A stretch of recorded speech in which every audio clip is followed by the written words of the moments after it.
Hey everyone, David C. Anderson here coming at you from the Knife Center. It's that time of the week where we get to take a look at the coolest new knives that have just hit our shelves. Let's check them out.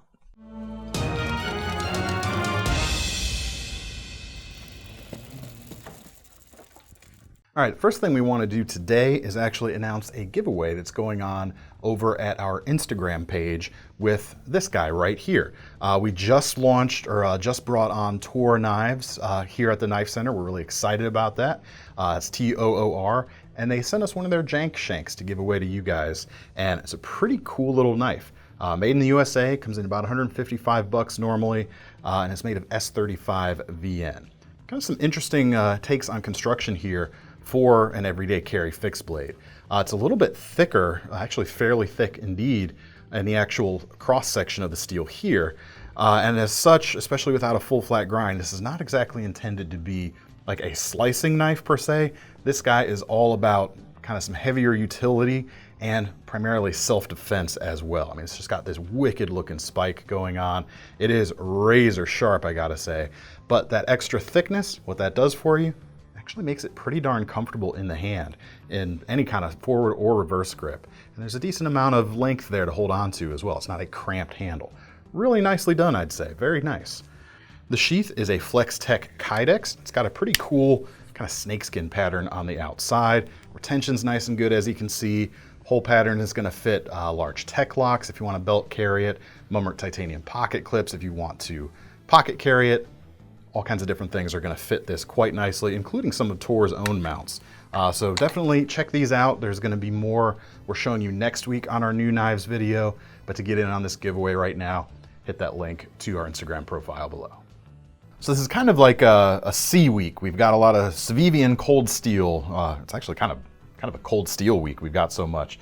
But we're going to start off with a knife that isn't a cold steel, although that might be a little surprising when you consider how just big and bodacious this is. The new Kershaw Stratas are in. This is the XL with the 5.5-inch blade that comes in about $77 right now. There's a smaller size to this knife with a 4.5-inch blade. That's funny to think of that being the smaller version. That one's about $65 as well. Still plenty to work with there, and actually maybe a little more EDC friendly than this.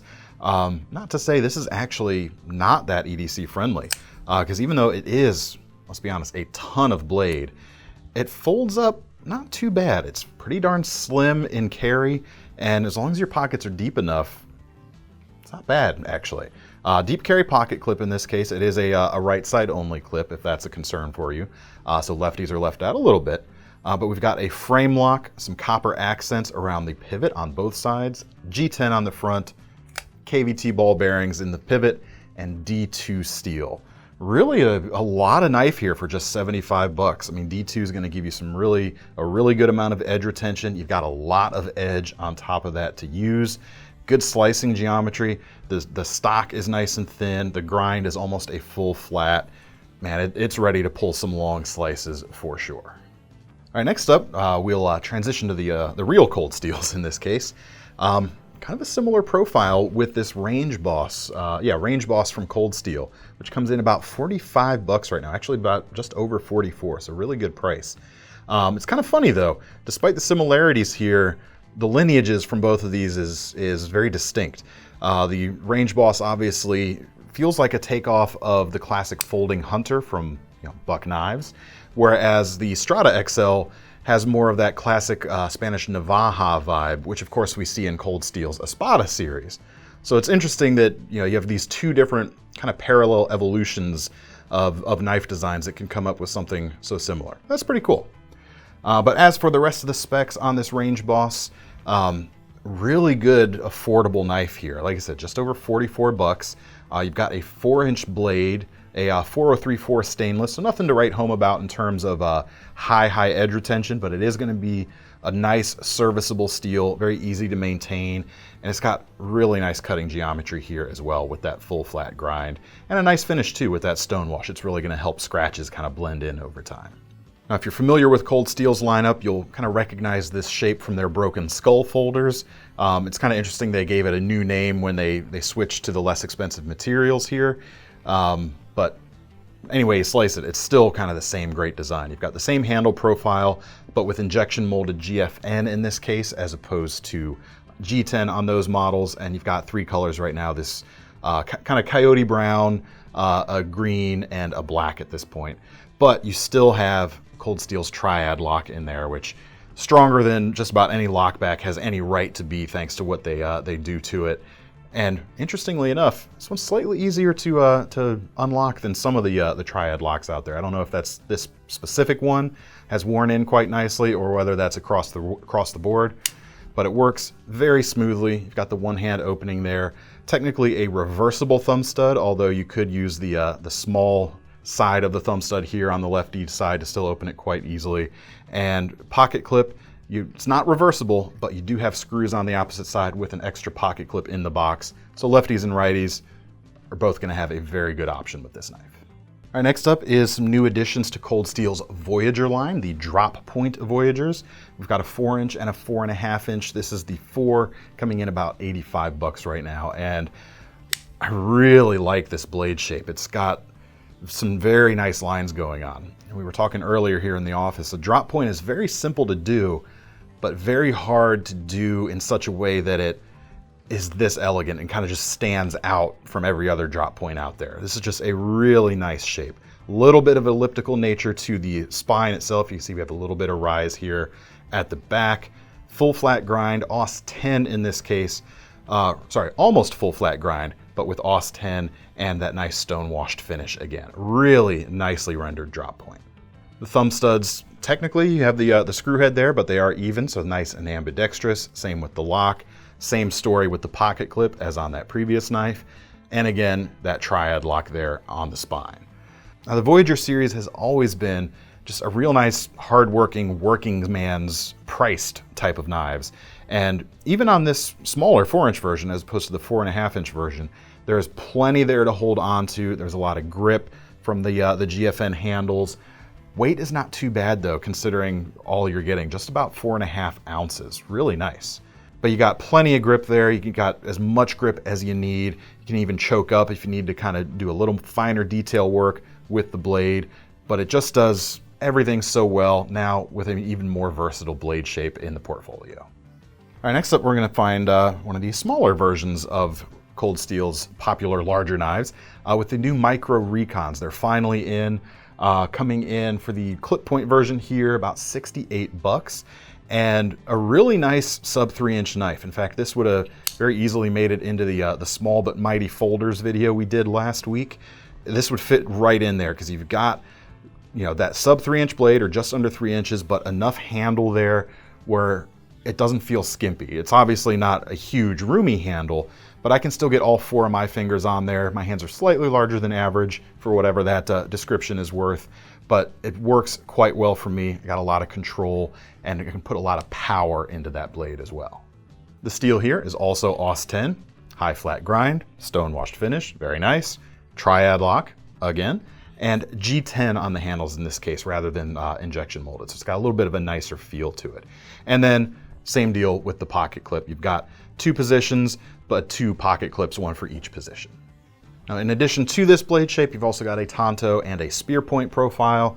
So you've really got all the bases covered for another good entry into that sub 3-inch hard work knife. All right, next up we have got the new Oyabun folder from Cold Steel. Comes in about $60. And in a way, this feels the most kind of classic in terms of a Cold Steel folding Tanto. It really echoes kind of their heritage with that blade shape more than anything else they've done. In fact, it very clearly to me seems like a folding Master Tanto, which we've got a new version of that as well that I'll get to here in a second. Blade length, we're 3.5 inches. We've got 4034 stainless again, fairly thick on the stock itself, and then with a hollow grind to keep the edge itself a little bit thinner. Handles are kind of this two-piece type of construction, or two-tone style of construction, I should say. Injection molded bolster and end cap, and rubberized insert scales here on the side to give you a really good amount of grip going on. Now this is a single position lock on this, or single position pocket clip, I should say, on this knife, right side tip up. Got a liner lock in this case, and they give it that double safety there, where you can actually lock the lock open. So it's very, very unlikely that you would be able to accidentally disengage that lock. It'd be like that normally, but get a little bit of added peace of mind thanks to that. This is also kind of one of the few cold steel knives out there, especially at this price point, with ball bearings in the pivot. And as such, you've got some really nice modern flipping action. All right, next up, coming in just under 300 bucks, we've got the new versions of the Master Tanto, now with a very nicely done 3V blade, which comes in about 6 inches long. Got a nice two-tone satin finish here. You've got horizontal grinds, or horizontal grain on the flats itself, and vertical on the grinds, hollow grind in this case. And same kind of classic Master Tanto handle that you're used to that we really saw echoed in that folder we just looked at. You've got metal on the finger guard bolster and the end cap, and over-molded rubber for the rest of it. Creates a nice, comfortable hold on the knife. Of course, if you're really pushing this into some harder tactical uses, you'll have plenty of grip thanks to that. You'll also reduce your, give yourself a little bit of shock absorption in the process. Sheath is kind of prototypical cold steel. Secure X, we've got the hard plastic with positive retention. Belt loop on the back with a retaining strap. Actually got a nice bit of Velcro and a snap there on the loop itself, so you can take it on and off the belt a little more conveniently without giving up too much security. All right, next up, we've got another affordable this time, affordable big cold steel folder with new versions of the Ti-Lite, the Kris Ti-Lite. This is the more expensive version, 6-inch blade, about 94 bucks. You can also get this fully serrated instead of just this plain edge. That one's about $97.50 and $76.50 for a 4-inch version. But come on, it's cold steel. We got to talk about the 6-inch version for this video. AUS 10 steel again, like a lot of their Taiwan knives these days. Good solid performer for the price, and nice long, kind of classic handle for this series. You've seen it a bunch of times at this point. It's got some good contouring to it, so it really melts into the hand quite nicely. And especially if you don't have really large hands, you can even get a two-handed grip on this 6-inch version. Now, obviously, primary uses for this are probably two things. One, certain styles of tactical use, but more than anything else, it's probably just the cool factor, let's be honest. But you do actually get a lot of edge. This is the part where I try to convince you that a Kris is great for EDC, but you actually do get a lot of edge in even this 6-inch length because of all that waviness. If you stretch that out and measured the linear edge, you've got a lot there. So you're gonna have essentially a lot of edge retention. And to be fair, this would be really good at some things like breaking down cardboard, because it's kind of like an enlarged serrated knife in a way, because you've got essentially like 3 big serrations. So you're gonna get a lot of alternating edge on the pull cut, especially on cardboard. Now, Thomas over there is laughing at me a little bit for what I'm saying here, but it's not altogether untrue. I'll just put that out there. But like I said, still, the primary purpose of this knife is just because it's cool. Look at it. Liner lock on this guy, and you've got a nice tab here, kind of folds over the front. I've seen that a few times on some knives over the years, and it does help a little bit with comfort and ease of access to a liner lock as well. No flipper in this case, you've just got the single thumb stud, but with the Quillian here essentially is jimped, and it's not as reliable as a true Emerson Wave, but you can use this as a pocket deployer. With a little bit of practice, you can kind of catch that jimping right there and do it pretty repeatably. Thomas was doing it pretty well earlier, actually. It works. Works pretty well, but you can kind of front flip it too. Really cool knives though, guys. Check those out. All right, next up, we've got a new entry into Cold Steel's commercial series, and that is the Tim Wells Slock Master Scalper, which comes in about 36 bucks. And kind of funny name aside, which kind of calls to mind some of the old school trade knives back in the day, it's actually a pretty cool knife, and I really like it. It's priced really nicely. Steel is 4116 stainless, about 6.5 inches going on here. And the handle's really nice too. It's a nice overmold. You've got a nice comfy texture there. Kind of bears a little bit of similarity to the Finhawk Puko bushcraft knife that they make, in that you've got a divot here in the center and you've got a space here, kind of a pad on the end for some reverse holds. Nice place to put your thumb if you need to dig into something. And as far as uses for this knife, really I think it has a lot of applications in meat processing, food processing, that sort of thing. Especially with, in the commercial environment, you could do a lot of this, commercial fisheries perhaps. It's just really nice. Full flat grind. Has a lot of kitchen-y, butchery potential to it for sure. It's also got a nice pinch grip here right towards the front. It's got essentially some slopes there that lets you get a nice, good hold on it right there. Sheath, kind of similar to a Mora, if you want to call it that, as this is kind of, you can kind of think of this as a big Mora alternative if you're not into Scandi grinds. But hard plastic, J-hook style of clip there on the back, drain hole at the end. Very cool. All right, next up is a new addition to Cold Steel's drop forged line, and this is the last Cold Steel for the week, I promise.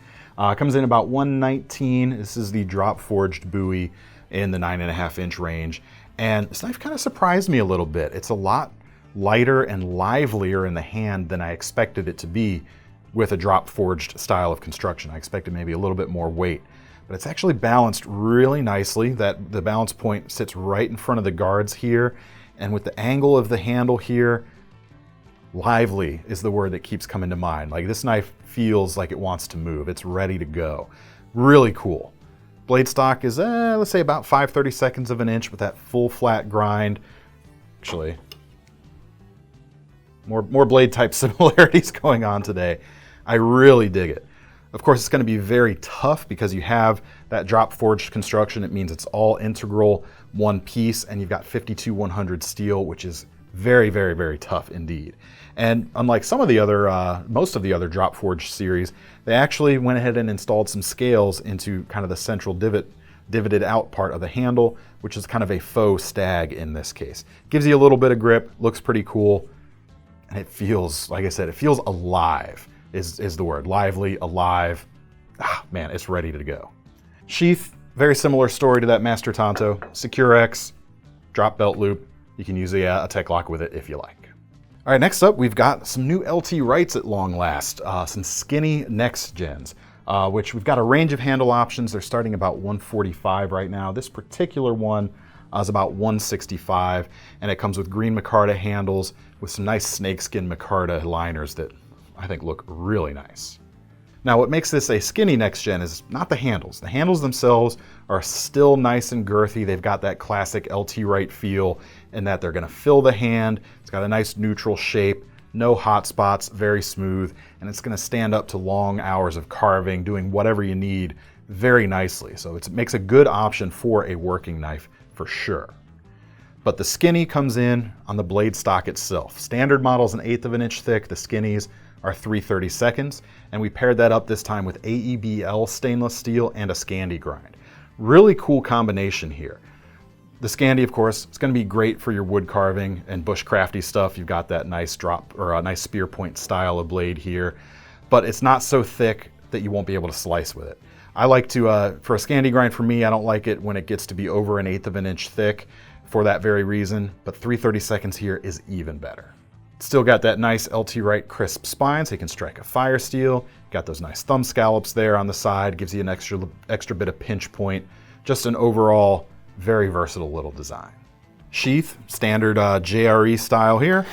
No belt or no fire steel loop on this, just simple, classic, square bottom leather sheath. A few other colors, we've got some black micarta with orange liners right now, some burlap, some maple wood as well, so we'll leave a link to those below. All right, next up, we've got, at long last, the CIVIVI button lock Elementums are here, and by the time you're watching this on Thursday, they're probably gone already, or at least the first batch, but we will be getting more, but these have been quite hotly anticipated for sure. Pricing on these starts about $64.50, I think, for the black G10 versions, and goes up to a bit over $100 for some Damascus and carbon fiber versions. This one right here sits at a very comfortable about $66 with your stone-washed blade and green canvas micarta handles, which are quite nice. Blade itself is kind of a longer iteration of the original Elementum. We're about 3.5 inches here. Still has that nice hollow grind. And something I really like is a switch in steel. This is not D2 anymore. Now it comes with Sandvik's 14C28N. Excellent, excellent choice for a simpler stainless out there. Nice fine edge is what it can take, and they do put some nice skinny edges on these knives as well. One more improvement over the classic Elementum is the pocket clip is not just deep carry now, it's also reversible, which you didn't get before. But it's got the same style of neutral elliptically shaped handle, now just a little bit longer, so it's going to work for a lot of different people out there, no matter what your hand size is. Now the opening action is where this kind of gets really interesting and where it really strikes out on its own path. There's no flipper here and there's no thumb studs either. This is kind of a fidgety designed button lock. The lock itself, you need to push it down to open it or close it. It went just in standard position here. It's not going to open until you go to push that button. And once you do, you can open it two-handed, but the only way to really open this one-handed very fluidly is just a little wrist flick. And it feels very nicely tuned, like there's nothing, it doesn't feel like a hindrance at all. You could just do this all day if you wanted. And I'm sure some of you out there probably will. But just still, classic drop point blade. It's not just a fidgety knife. It's just going to be a very useful utility knife all around. All right, next up, and actually one of the knives that I think is making my short list for some of the better or best budget introductions of the year, the drop point riffles are in. We've seen the Tantos on these before, but the drop points especially are quite nice. And especially the base models with G10 and the standard blade, they come in just under 50 bucks. And we've got that 14C28N on these bad boys. Not a D2, you get that stainless quality, which for a lot of people is gonna be very important. And of course, it's a little easier to sharpen than D2 as well. Now, in addition to those standard versions, you've also got some micarta handles with Damascus blades, and these are a 9CR based Damascus. These guys come in about 85 bucks, but everything else about them is essentially the same. Blade length, 3.5 inches. You've got a lot to work with there.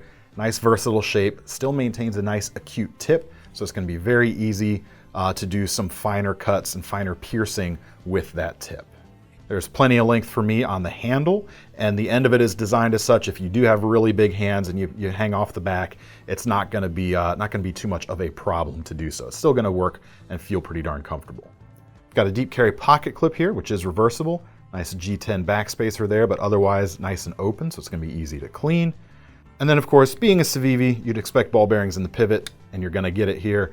And you've got flipper or thumb stud opening in this case. You can take your pick, it's gonna flip open quite nicely. All right, one more CIVIVI now. We've got the Trailblazer XL, which is the larger version of the Trailblazer, with a 3.5 inch D2 blade on this outdoor oriented slip joint. And prices on these come in 79 bucks. And this is definitely not a knife that looks like most slip joints out there, but it does have some pretty good action, which I'll get to. And you've also got, unlike a lot of slip joints out there, nice deep carry pocket clip too, and a hidden lanyard point at the end. Now there's a few different colors of G10. I thought this OD green looked good, and then you've got the stainless steel bolsters kind of built in. And action on these, got a really strong back spring. Snaps closed quite nicely and has a good amount of resistance on the open. And that's a good thing for a knife like this, especially on one where there's no kind of built-in finger safety. You want that extra bit of stiffness in the spring to keep it from closing on you. But it's got a really good kind of working profile. Hollow grind, drop point, full handle, just doesn't have a lock. And for some folks out there, whether you like it for the simplicity or for legality reasons, this is definitely an option worth checking out. All right, now we're gonna jump up to WE Knife Company, which of course is the parent company of CIVIVI, with their new smaller version of the Brad Zinker Miscreant. This is the Miscreant 3.0, so-called for its blade length, coming in at 169. That blade itself, nice kind of upswept drop point. It's almost a straight back profile, but not quite. 20 CV steel, full flat grind. And the blade length is like right at that 3-inch mark. It may be just a hair over. So if you're concerned with that, that particular length for compliance reasons, just keep that in mind.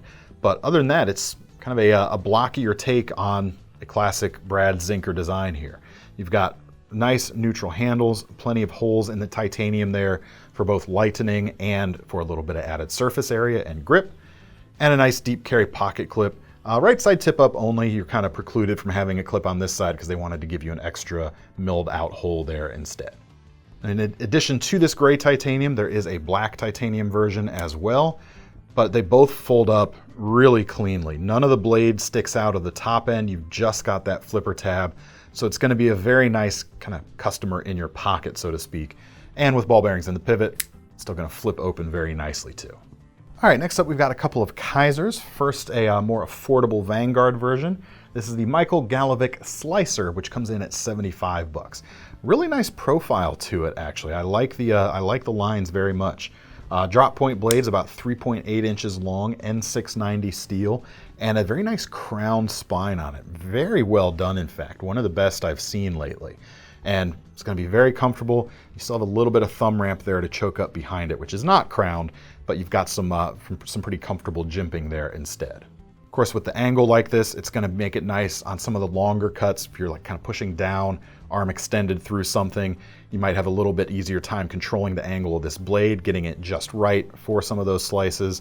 And you've got plenty of meat on the handle itself to hold on to. Nice strong lock as well. You've got a mid-mounted back lock, maybe about 1/3, 2/3 along the back. Not quite centered, but it's definitely got a lot of strength in it. Deep carry pocket clip is right side tip up only. I kind of wish it was reversible because, you know, with the lock and the dual thumb studs, everything else would be ambidextrous. And the only other kind of interesting thing about this, take that back. One other interesting thing is got a bit of contour to the G10, so it feels really good. But the action is a little bit different than most back locks that I've felt in terms of one-hand opener. The first half of the travel before you get to the half stop is pretty gentle, and then the kind of the resistance builds towards the last part of the close. I'm sure it's by design. It's just kind of interesting.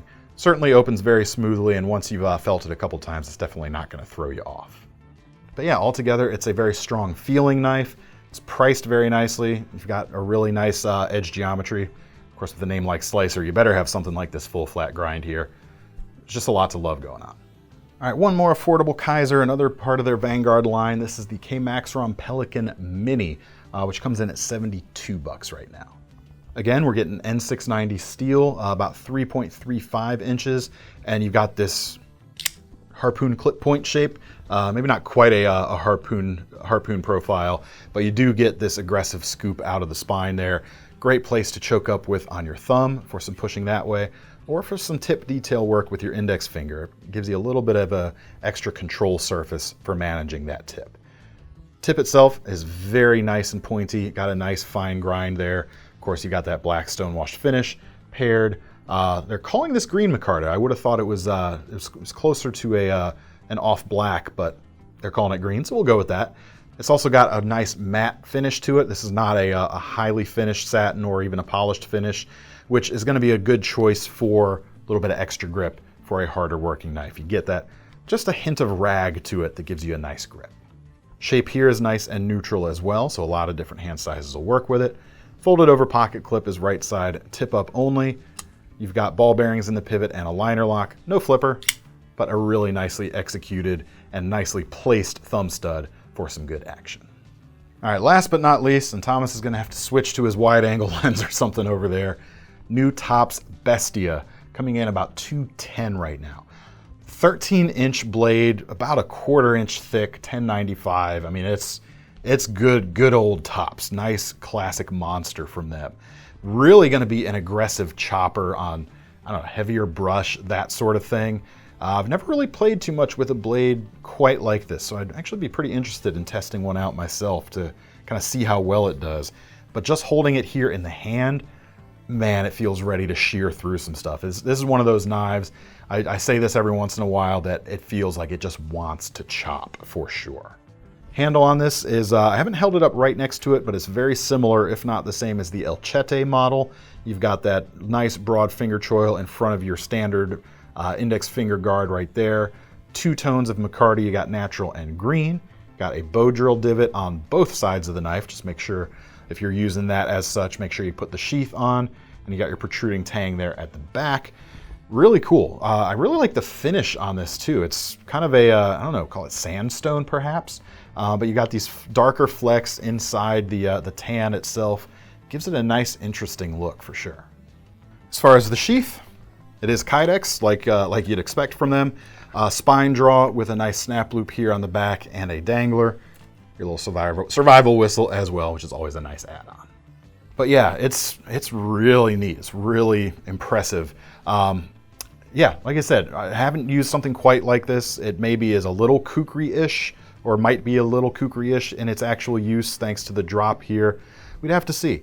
But with the name like Bestia, which translates from Italian roughly as like ferocious beast, it certainly commands attention. Best you pay attention to this guy. That's kind of the dad joke pun that I've been feeling in my head. So I'll put that out there. See how you appreciate that. They won't. Probably not. Thomas doesn't even probably appreciate it, but or at least if he does, he won't admit it to me. Nope. That's all we've got time for today, folks. Let me know what you thought of these knives down in the comments, and to get your hands on some of these yourself, we'll leave links in the description to take you over to the KnifeCenter.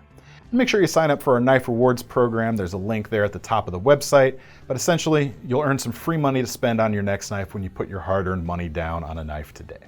I'm David C. Anderson from the KnifeCenter signing off. See you next time.